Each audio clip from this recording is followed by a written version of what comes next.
Good afternoon. It's Friday the 28th of July 2017, just after 1 o'clock. Welcome to UK Column News. I'm your host, Mike Robinson, and joining me today via video link, David Scott. Welcome to the programme, David. Good afternoon, Mike.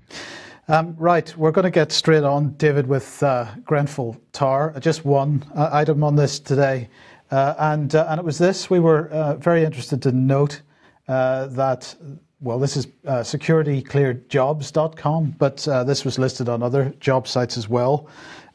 Recruiting for outsourcing investigators, large number of investigators, it's not specified how many in this advertisement, to work on the Grenfell Tower inquiry, Operation Northleigh, for the Metropolitan Police. The key responsibilities are scene attendance appreciation, interrogation and analysis information from open source and MPS, that's Metropolitan Police Service data sources, statement taking, victim liaison, movement of documents and exhibits, including logistics, continuity and transport. And they're looking for people with previous experience of working in criminal investigations or intelligence environments, preferably within the past 3 years. They need to be IT literate, and that means apparently Microsoft Word and Excel. And they need to have previous experience of working within a major crime stroke murder investigation.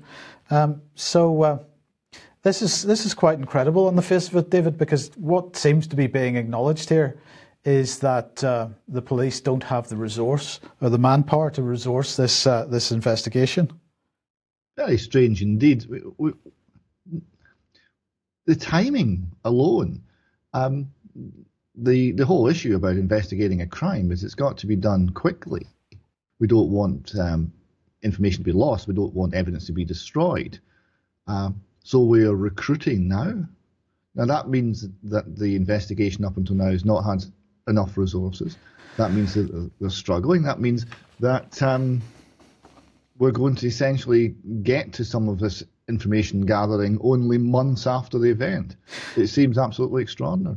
Right, so that's some good points there. Now, what's interesting is the job application closes on the 24th of August 2017, and it says that the contract is due to run until March 2018.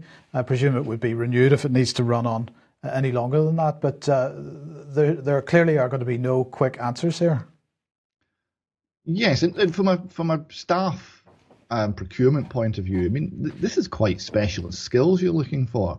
How many people who have advanced criminal investigation skills are going to be roaming around looking for a 6-month contract? It's not even all that well paid. It seems a desperate measure, and it seems a desperate measure not likely to yield significant extra resources. Indeed. Okay, well, let's move on to Brexit news now, and this from the Independent, the Irish Independent, and the headline is "Absurd and Unconstitutional. DUP dismisses suggestion from Coveney, to move border to Irish Sea after Brexit." And what is being suggested here, David, is that the border between Britain and Ireland post-Brexit would be moved to the Irish Sea, which would mean that if you wanted to travel, for example, from London to Belfast or from Glasgow to Belfast, all cities within the United Kingdom, that you would be required to pass through passport control and effectively the border in order to do that. And this seems to be, on one hand, a possible solution to the issue of the land border between the Republic of Ireland and Northern Ireland. But clearly, half the population of Northern Ireland is not going to look on this situation with huge respect or enthusiasm. No, the population in Northern Ireland who wish to remain part of Britain, which remains the majority, will look back on a century of struggle to maintain that link, and look at the idea that for sheer administrative neatness, these ties are to be thrown away with a good deal of disgust, I would have thought. I don't think that's going to go down tremendous well. It shows you the lack of really acute thought that's being applied to the problems that come from Brexit. I do remember we seem to manage quite okay with having a links to Northern Ireland in much more difficult circumstances in the 70s. Well, that's absolutely right, and as Alex Thompson mentioned, of course, in the past, the issue here is a non-issue because there was an agreement between the Republic of Ireland and the United Kingdom regarding free movement across the Irish border before we ever joined the European Union, or Ireland ever joined the European Union. So you would have thought that all they actually needed to do was to move back to that previous arrangement. You would have thought. I mean, it is complicated with the fact that Ireland has unlimited free movement in from the EU, and that's going to be a problem for Ireland, but it doesn't seem to be something that requires a complete change to the British constitutional arrangements. Absolutely. Okay, we'll move on to Ardashir. Now, we've got a very nice picture of the coastline there. Just remind us what this story is actually about. Yes, I wanted to put this picture up because it's worth just remembering that it's an extremely beautiful part of the world. This is the area of the key ongoing dispute at Ardashir, right? And it looks out over the bay here, and in that bay there are many dolphins and sea life, and it's a very special part of the world indeed. Now, the issue here is twofold. There has been in the long background a very large development. Which requires a sewage works, and that sewage works is going to be in Ardashir. Now, one of the problems is the people of Ardashir don't want it there, and the initial assessment of all these various sites had Ardashir as the least suitable site. All of a sudden, this assessment was revised, reviewed in private, without any public scrutiny, and the last became first, and the first last. And the whole plant was put into Ardashir against the wishes of the people. And through a whole series of bits of planning law which were maladministered and general lack of listening to the community, the community got railroaded and have had this work imposed upon them. Now, the way that the developer and their agents, Scottish Water, now Scottish Water have a quasi-judicial role here. They're a statutory undertaker, but they're also a private company, or have a private company, called Scottish Water Horizons, who are working as agents for the developer. So the private-public split becomes very murky here. So this private developer operating through Scottish Water Horizons has approached the whole situation in the most high-handed of manners. And what's happened is that eventually the lack of engagement with the community and the tendency to be essentially arrogant has actually caught them out, because they have planned this pipeline for many, many years, but they have actually not asked permission from some of the landowners in the land that they're planning to cross. So rather than admit their mistake, they are trying to barge ahead with the work and deny the property rights of the landowners in question. There's two homeowners, two families, whose land they want to cross, and they refuse to ask permission. They refuse to negotiate, they refuse to serve proper notices. They're basically trying to ride roughshod over the property rights of the families involved. And when caught on this, and it was pointed out to them, this next email shows their response. The little highlighted bit says, I'm firmly of the view now we need to get this work complete through the stretch of land quickly to avoid further issues which may go against the normal process for engaging with local community. So we're going to ditch the limited amount of engagement we're meant to have with the local community, and we're going to charge on, because that's the easiest way to get where we want. Now, this ignores the local community. It also ignores a little thing we like to call the law. And what has happened is the villagers of Ardashir have rallied to the support of their neighbours whose property rights are being infringed. The area in question has become a bit of a party spot. The title deeds of the properties include permission to have boats there, because it's right down on the foreshore. The title deed extends to the foreshore. So a whole lot of children's rubber dinghies have appeared. People sit in them, and there's also rights for fishing. So there's a paddling pool with a children's fishing set. So the people are down there playing with the kids and fishing and having chats with one another and occupying the land. Scottish Water officials came up and asked them to move, and they politely declined. Whereon the Scottish Water officials threatened them with dire legal consequences and legal action. Now, this raises a whole lot of other very interesting legal questions, because here we have Scottish Water who do not have legal title to the land, do not have permission from the landowner, and yet they are threatening to have people removed via the Scottish court system and a court order if they can get one. This is completely unlawful. What possible mechanism could they have? If you could do that, then presumably we can apply to the Scottish court system to have all the people in the Scottish Water head office removed from the Scottish Water head office. I mean, presumably if you can just apply to the court system to have people moved around the country, there's no limit. So they seem to have a very odd conundrum that they have created for themselves. And again, it's by their own ignorance and arrogance and refusal to actually ask permission and negotiate with the landowners in a proper business-like manner that bears in mind that we are all equal in a common law jurisdiction. Yeah, well, that is a good question. Do you think it's incompetence, or do you think it is an effort to set precedent? Well, this is a very good question, and I don't really know. My initial response is this is the culture. There's a culture. Some of their internal documents that describe what they can do and the rights they have are actually unlawful. The things that they are telling, Scottish Water are telling their staff, are not what's in the statute. They're claiming more powers than they actually have. So there's a culture within the organisation that we have the right and we can impose our will. And when this has been pointed out, the kind of cognitive dissonance of someone saying, no, this is my property, you need to ask permission. And unless you do and we negotiate properly, the answer's no, go away. That has just not been able to be processed by an organisation that's been too long used to being able to intimidate people. And remember how they intimidate people. We'll take you to court. We are an organisation with £100 billion reserves. We can have unlimited court time, and we will run up an unlimited bill and we will charge you for it. So, Mr. Homeowner, do you fancy betting everything on this? That's the game they play. Yeah. Okay, well, let's move on to Police Scotland then. And Mr. Gormley, what's he up to, Phil Gormley?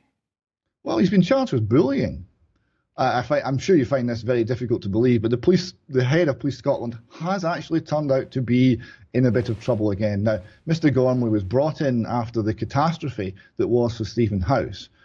So Stephen House left the force in a shambles. Every policeman I spoke to around that time knew that Sir Stephen House had abandoned his wife and children, had moved in with his gay lover and all the rest of it. It wasn't reported in the press. It was all secret, but it was the talk of the police force. Everybody knew.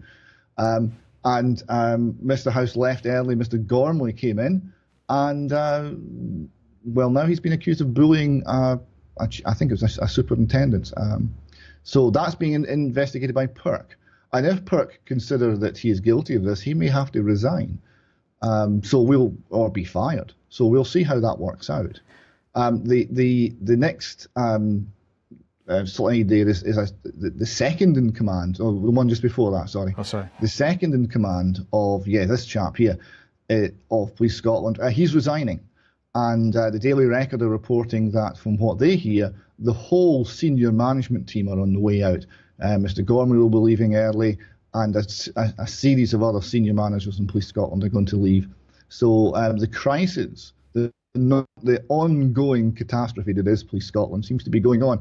And where we have honest police officers around the country who are doing their best for the local community, as the people on the ground in Ardasir are doing for their community.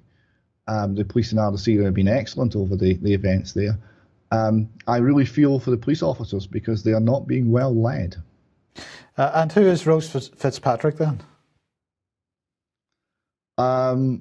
Sorry, I'm not absolutely sure. I haven't researched this lady. She's obviously tipped for the job, but I'll need to talk to you perhaps next week about that. Okay, well, let's move on to police in England and Wales then, because, I think we mentioned this some time ago that they were going to run this survey of police officers in England and Wales.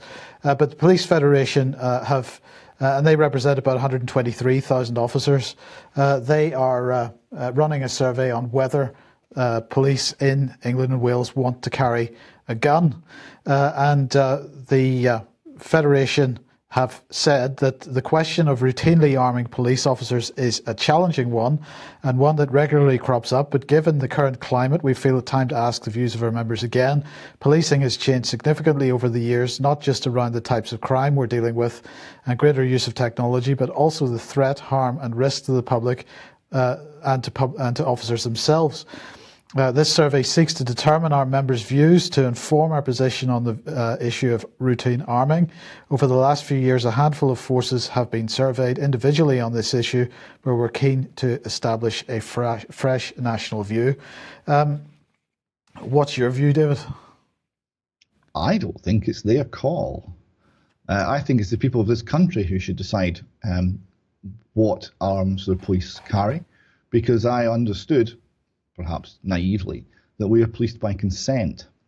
So if consent means that they have all the guns and we have none, and do what you're told, that doesn't seem to be in accordance with the traditions of British policing. Absolutely. Well, here's the view of the National Police Chiefs Council. This is Simon Chesterman, the lead on armed policing for the NPCC. He said, we've got the firearms uplift going on at the moment, and that is increasing the number of armed police in areas deemed to be at greatest risk from a sophisticated attack of the kind we saw in Paris. But recent events of low sophistication terrorist attacks have led us to debate about whether we have the right levels in the right places. So, clearly pressure coming from the police authorities themselves to move in that direction.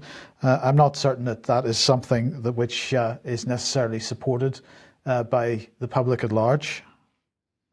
No, and the terror attacks have perhaps changed this a little bit, but when they tried to introduce a lot of armed police under Stephen House into Scotland, it went very badly, and essentially the public reaction defeated it, because people were going up to police officers who were perhaps wandering around the local Tesco, armed to the teeth, getting their lunch and pointing out that this wasn't wanted, and they were taking photographs of this, and it was going in the press, and all in all, there was outrage against it.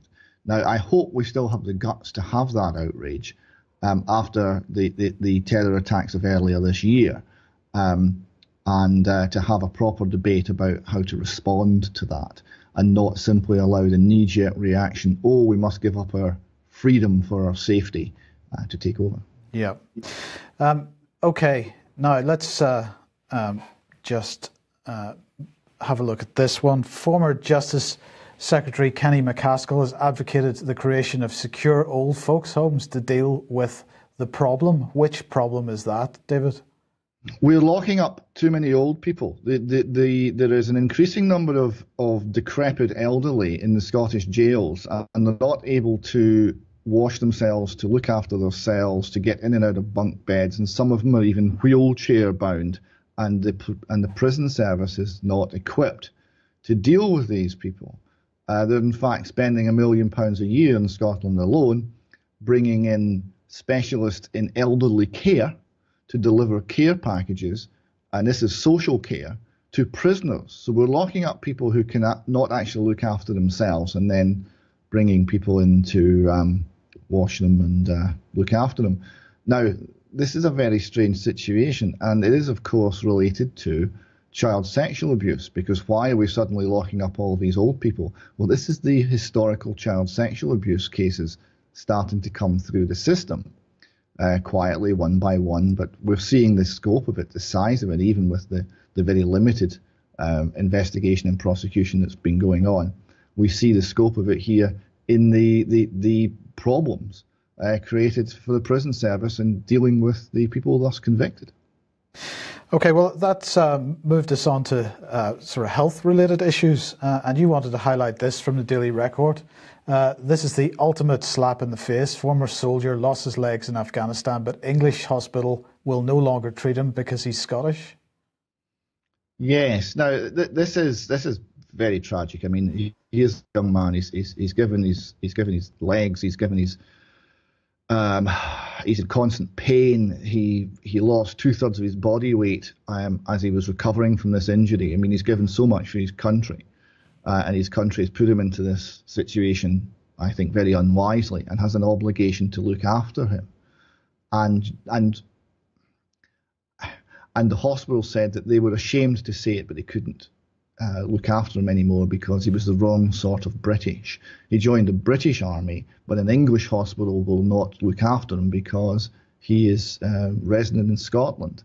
Now, there are no appropriate facilities in Scotland. So here you see the bureaucracy of the NHS, the odd dividing lines between parts of the NHS and the constant chase for money saving that has become an inevitable consequence of the NHS sort of put into stark relief. But you also see something else. I think some years ago there would have been sufficient wisdom in the management of the NHS, even the NHS of the 1970s, to say, we will not say that to this soldier. We will not tell him we're not going to treat him. We will find another way behind the scenes to move money around, whatever it takes, so that this man does not even know that his care is under threat. But that's not the way it works anymore. No, we say to this young man that he's going to have to go elsewhere for his treatment. Okay, well, let's look at some broader health-related issues, because I noticed various reports over the last 24, 48 hours on the issue of human embryo gene editing, and because the first gene editing experiments have now been carried out in the United States. So earlier on today, I spoke to Dr. Graham Downing on this issue. So we'll have a look at that, and then we'll get David's comments afterwards. So the first human embryos have been gene edited in the United States. This is the first time it's been done in a Western country. And this is the organization that's done it, the Center for Embryonic Research in Gene Therapy. It's the first known attempt at creating genetically modified human embryos. And of course, they're saying that this is in order to cure disease. They changed the DNA of a large number of one-cell embryos. And they used a new technique called CRISPR, C-R-I-S-P-R. And 3 previous attempts at editing human embryos have been published by scientists in China, but as I say, this is the first time it's happened in the West. So this is new ground broken, and they are attempting to deal with inherited diseases, is what they say. None of the embryos was allowed to develop for more than a few days, and they say that they had never any intention of implanting these in a womb. So this is, well, some people saying that it is inevitable that we move in this direction, but that is part of the question that we're going to investigate in a second. Now, the person leading this drive is a guy called Dr. Shukrat Mitalipov, and here's what he has to say on the issue. My name is Shukrat Mitalipov, and I am a professor here at OFCU. We're actually correcting this disease before even embryo is formed. So we're correcting it in the egg that hasn't been fertilized, and the family can have a healthy child. I like it in my job because it's excitement of a discovery. So every day come exciting that we will move forward, and we'll find what we're looking for, and I think that's the most exciting part to being a researcher. So that's his view. Now, James Clapper, the former Director of National Intelligence, had a different view. Just over a year ago, when he published the annual Worldwide Threat Assessment Report for the US intelligence community, this is the NSA, the CIA, and various other 3-letter agencies, and they suggested that gene editing, they actually added gene editing to a list of threats posed by weapons of mass destruction and proliferation. And although it doesn't mention the specific technique that this organization has used, CRISPR by name, they are absolutely had the sort of most recent gene editing systems in mind. And so the report said research in genome editing conducted by countries with different regulatory or ethical standards than those of Western countries probably increases the risk of the creation of potentially harmful biological agents or products. So, joining me to discuss this is Dr. Graham Downing. Welcome to the program, Graham. Hi, Mike. Good to hear your voice. Is James Clapper correct in his assessment of this situation, or how do you see it? This is a really complex area of science, and it's an area that's not well understood. So from the, just off the bat, you're starting to tread very into territory that's very dangerous territory. Second is the problem is with this is that whereas you would need millions of pounds or millions of dollars worth of kit and funding in order to bring about changes like this or changes along the line to this, now you can do this stuff with hundreds of dollars.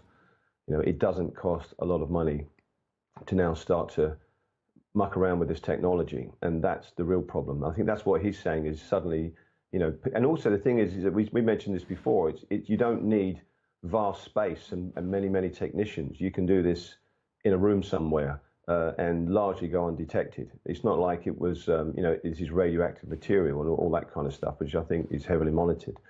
So he's not wrong in that regard. But what seems to be happening here is that the West has now decided to plow ahead with this. This is only one academic organization, for sure.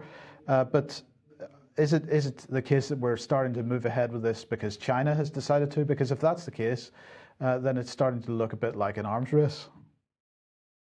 Yeah, I mean, China has been pushing this forward, and I think lots of scientists in the West have looked on with envy because scientists want to discover new stuff, and that's what they want to do. And it's I don't think they should look on with envy. I think it's a terrible thing because you need to be very cautious. Because how many times can you keep opening up the forbidden cookie jar before you open up the wrong one? And the problem with this is there's two basic types of cell, if you like. You've got somatic cell, and you've got germline. Now, somatic cells won't be passed down the next generation. So if you make an error there, you're not going to affect the wider human genome. But what they're now talking about is putting changes into DNA that are going to be passed down and that potentially can be passed into the wider human genome. And that's the problem. And, there's been broad consensus to not do this worldwide. And what's happened, I think you're right, because China's moved forward with this, that we used to have a red light on this, and we haven't necessarily gone to a green light, but it's now kind of moved to amber, and that appears to be the problem at the moment. Of course, the doctors concerned say that they are particularly concerned with helping people and curing disease, particularly inherited disease. James Clapper, on the other hand, suggesting that this could be turned into some kind of biological weapon. But the other issue here is or at least the other sort of lucrative potential of this is for eugenics, designer babies, as people prefer to call it. That's another danger. The problem with this is, even though, we haven't got a red light on this anymore, whereas we used to have a red light on mucking around with germ cell lines. Now, we've gone to amber. So what's going to happen is they're going to say, well, we can develop this now for inherited diseases. And you've got things like sickle cell, I think recessive deafness, things like that, which are obviously are problematic and awful for people. And if they can help those, absolutely fantastic. But what's going to happen is it's then, once they develop all this technology, it's not going to stop there. It's going to sidestep. And then, now you're talking eugenics on a huge scale, which, you're talking about intelligence, you're talking about color of hair, all this kind of stuff. Now, the problem with this is that really these things aren't as simple as what they're making out, because there's not necessarily one gene causes one change in a person. There's combinations of genes. So there's multiple hurdles along the line. It's not just a simple thing. Even if they give this the green light, and even if it was a wonderful, amazing world where you could do all this stuff.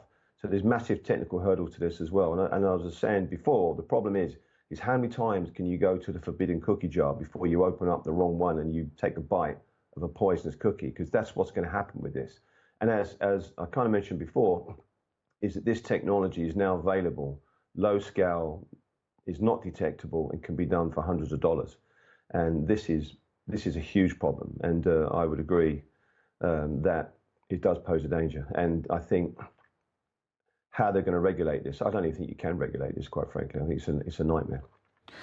Well, that's a pretty dark assessment. So the final question then, Graham, is: are we just being overly negative on this? because obviously the potential rewards, well, maybe you could comment on what the potential rewards are. I mean, are we actually capable of pursuing this form of research and doing it in an ethical way? I think you answer. I don't think you can control this technology. I think it can be done. It can be done ethically, and it should. And in some sense, you should help someone that has an issue having a child or a child that's born. Well, actually, they're talking before birth, having a problem that may result in their death or misery. We're not suggesting that they shouldn't do that, but the problem with this is that once you let the cat out of the bag with this, it's going to be almost impossible to control it. And the other thing is we're looking at the moment in a world where we have human dignity as primacy. As we're moving into the fourth industrial revolution, where AI is going to ascend to primacy, and it absolutely is, and the human beings are starting to be looked more in a functional way and in an economical way, and which is straight out of the mouths of the leaders of this new AI revolution, then this technology is, I suggest, is going to be sidestepped, and we aren't going to be the benefactors of it. It's actually going to be detrimental to the human race. So there are massive things to be looked at here. It isn't just a simple case of let's all live in this wonderful world and make everybody healthy, which of course we would love. But there are serious implications to this. Okay, Graham, thank you very much, Dr. Graham Downing. So what do you think, David, can this be pursued in an ethical manner? When I hear reports on this, the thing that comes to mind is the story of the Tower of Babel. I was looking it up here. It says, and the Lord came down to see the city and the tower which the children of men builded. And the Lord said, behold, the people is one, and they have all one language, and this they begin to do. Now nothing will be restrained from them which they have imagined to do. And what worries me is what humanity will imagine to do, because we can imagine some pretty horrible things. We can imagine some pretty good things as well if we're taking a positive view. Well, we can, but what's the restraint here? What's the incentive? Where is the restraint coming from? Right? Where is the restraint on what they will do? If there's an incentive, they'll do it. You know, this is the nature of humanity. We're not notable for wonderful levels of self-restraint and far-sightedness. We tend to be operating on a much shorter time horizon in the interest of self-interest, and such things as ambition, greed, lust for power or lust for fame. And all of these things will tend to drive technology like that into some areas which will exceed, I would suggest, the wisdom of many of the people who will be employing. Well, that brings us very nicely onto global trade, because we've been talking about this over the last couple of weeks, and Liam Fox is in Mexico, was yesterday at least, and so the globalist trade deal agenda is moving on. Boris Johnson, by the way, and Michael Fallon are both in Australia at the moment pursuing similar exercise over there. But Fox was speaking at an event hosted by HSBC in Mexico yesterday, and he began by saying it's fitting that we're hosted by HSBC, the largest UK investor in Mexico. And it is fitting indeed, since the UK government is at the heart of the global drugs business, and HSBC is the money launderer of choice.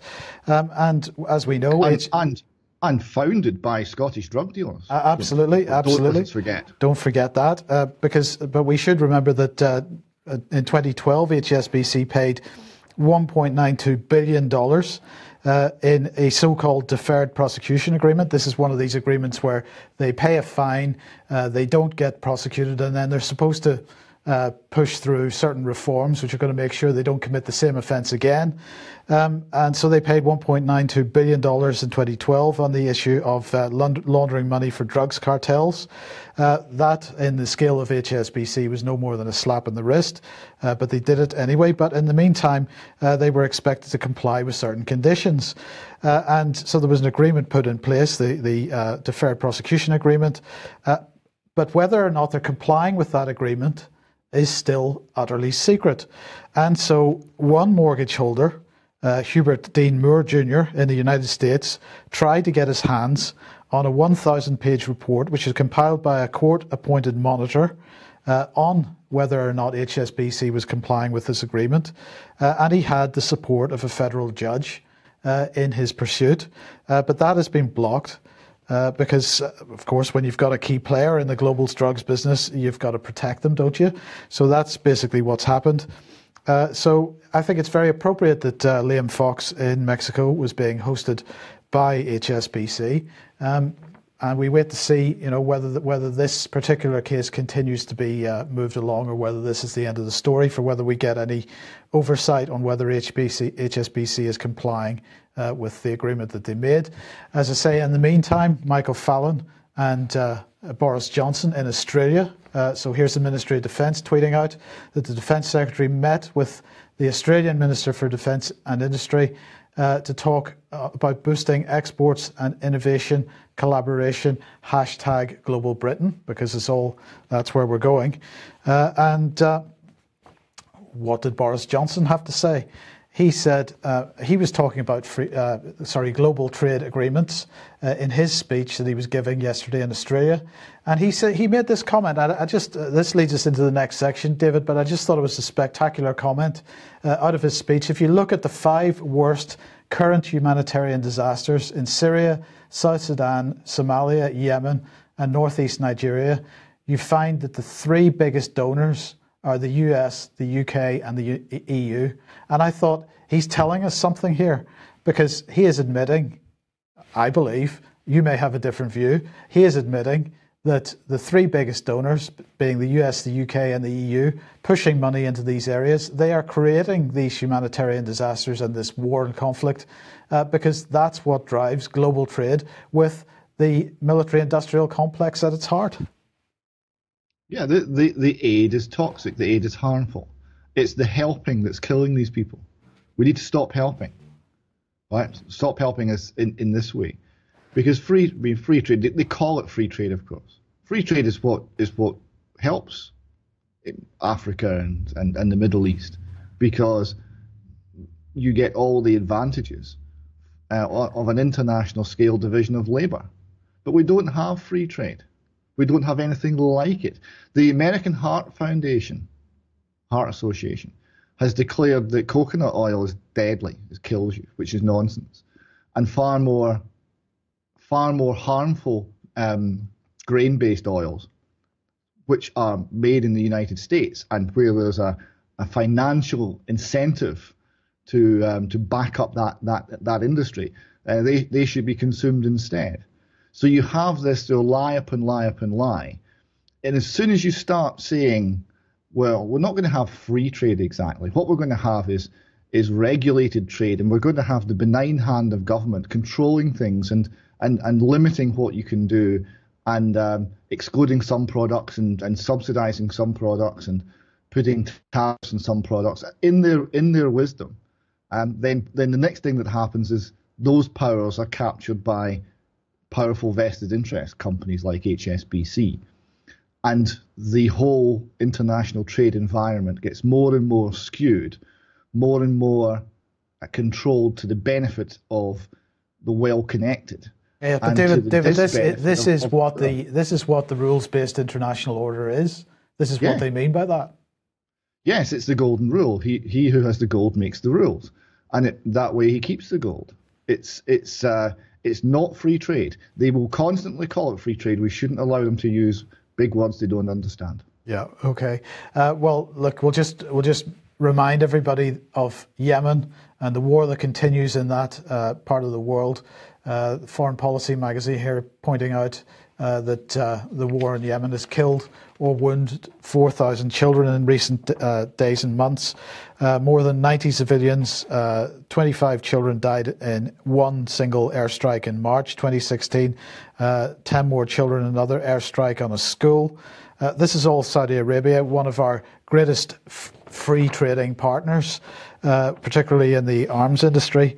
And even the UNICEF making a statement on this issue because, of course, they're particularly concerned with the world's worst cholera outbreak. David, it staggers me that this conflict continues to get almost no coverage in the mainstream media, that the British public have almost no idea of what's actually going on in that part of the world. And in fact, it's our government and our government's willingness to support Saudi Arabia and particularly support it with arms trades and arms deals that is causing this conflict to take place. And the British public apparently has nothing to say on it, whereas if they knew about it, perhaps they might. Yes, and meanwhile, our media tell us that Assad is literally Hitler and that Trump is controlled by Putin. It's really quite pathetic. Yes. Now, NATO has produced a nice little document all about autonomous drones. They're no longer science fiction, apparently. And this is, in a sense, this is kind of the same discussion as we were having with the issue of gene editing. Here is the report that they've done. Autonomous military drones, no longer science fiction. They say the possibility of life or death decisions someday being taken by machines, not under the direct control of humans, needs to be taken seriously. Over the last few years, we've seen a rapid development in the field of drone technology with an ever-increasing degree of autonomy. While no approved autonomous drone systems are operational as far as we know, the technology is being tested and developed. Some see the new opportunities and potential benefits of using autonomous drones. Others consider the development and use of such technologies inherently immoral. They discuss in this article such things as the legal perspectives, the fact that the law requires that a human commander who's acting in good faith make the final decision on what these weapons do. And they talk about ethics, recognizing the relevance in ethics and debates on autonomous drones. But this, some of the stuff that I saw on the editing of the human embryo, discussion on that online, is reflected in this as well on the ethical debates and whether we should pursue it, or even whether this is an unstoppable momentum.